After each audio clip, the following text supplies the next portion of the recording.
اللہ تبارک و تعالیٰ نے وحی کے ذریعے آپ کو تمام حالات اور معاملات اور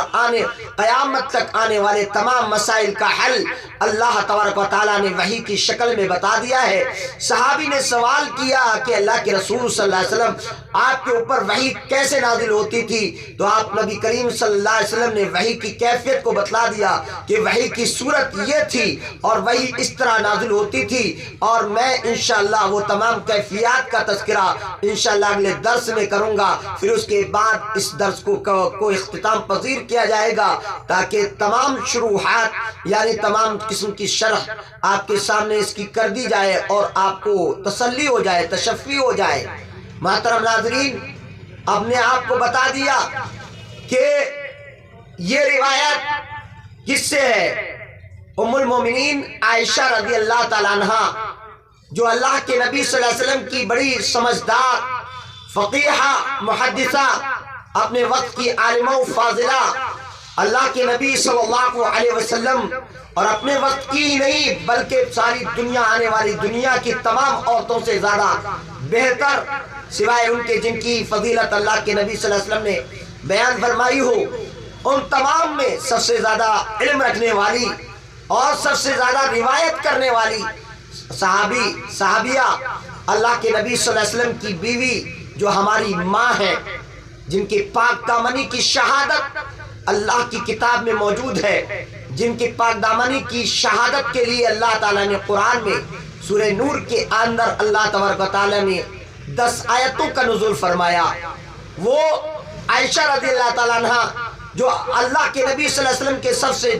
بہترین دوست، سب سے عظیم دوست، سب سے عظیم ساتھی، اللہ کے نبی صلی اللہ علیہ وسلم پر مر مٹنے والے ساتھی ابو بکر صدیق رضی اللہ تعالیٰ عنہ کی بیٹی ہیں اور نبی کریم صلی اللہ علیہ وسلم کی بیوی ہیں۔ اللہ کے نبی صلی اللہ علیہ وسلم کو عائشہ رضی اللہ تعالیٰ عنہ سے بڑی والہانہ محبت تھی۔ آپ نبی کریم صلی اللہ علیہ وسلم کی وفات جب ہوئی تو اللہ کے نبی صلی اللہ علیہ وسلم حضرت عائشہ کی گود میں، حضرت عائشہ کے جو ہے سینے سے آپ کا سر لگا ہوا تھا جب آپ کی وفات ہوئی تھی۔ اللہ کے نبی صلی اللہ علیہ وسلم کی وہ بیوی عائشہ رضی اللہ تعالیٰ عنہ سے مروی روایت ہے، اور وہ بیان کرتی ہے کہ سوال کرنے والا جو سائل تھا وہ حارث ابن ہشام تھے۔ انہوں نے سوال کیا تھا، اللہ کے رسول سے پوچھا تھا کہ اللہ کے رسول صلی اللہ علیہ وسلم آپ پر وحی کی کیفیت کیا ہے، آپ پر وحی کیسے نازل ہوتی ہے؟ اے اللہ کے نبی صلی اللہ علیہ وسلم آپ وحی کی کیفیت کو بتائیے۔ تو آپ نبی کریم صلی اللہ علیہ وسلم نے وحی کی کیفیت کو بتایا کہ کبھی کبھار وحی جو آتی ہے میرے پاس گھنٹی کے بجنے کی آواز کی طرح آتی ہے اور یہ میرے اوپر بہت سخت ہوتی ہے، اور فرمایا جب یہ کیفیت ختم ہو جاتی ہے تو میں وحی الہی سے جو کچھ ہوتا ہے سب کو یاد کر لیتا ہوں، اور اس کے بعد فرشتہ، ایک صورت یہ ہے کہ فرشتہ آدمی کی شکل میں آتا ہے، اور آدمی کی شکل میں کس کی شکل میں آتا تھا؟ سب سے زیادہ فرشتے حضرت جبرائیل علیہ السلام اگر کسی شخصیت کی شکل میں آتے تھے تو وہ دحیہ کلبی رضی اللہ تعالیٰ عنہ تھے، جن کی شکل میں جبرائیل امین علیہ السلام بہت تشریف لاتے تھے۔ اللہ کے نبی صلی اللہ علیہ وسلم کو وحی الہی سے باخبر کرتے تھے اور بتلاتے تھے، اور اللہ کے نبی صلی اللہ علیہ وسلم پر وحی کا نزول ہوتا تھا، اور وحی کے نزول کے اندر اتنی مشقت، اتنی پریشانی اللہ کے نبی صلی اللہ علیہ وسلم کو اٹھانی پڑتی تھی کہ آپ نبی کریم صلی اللہ علیہ وسلم سخت جاڑے کے موسم میں بھی آپ کی پیشانی پر پسینہ نمودار ہو جاتا اور آپ کی جبین نیاز سے پسینہ ٹپکنے لگتا تھا۔ یہ کیفیت تھی اللہ کے رسول صلی اللہ علیہ وسلم کی، یہ حالت تھی۔ لہذا ہم امت کے تمام لوگوں کو چاہیے کہ اللہ کے نبی صلی اللہ علیہ وسلم کی ان پریشانیوں، اللہ کے نبی صلی اللہ علیہ وسلم کے ان حالات، اللہ کے نبی صلی اللہ علیہ وسلم کے ان معاملات کا خیال رکھ کے اپنے نبی کریم صلی اللہ علیہ وسلم کی محبت میں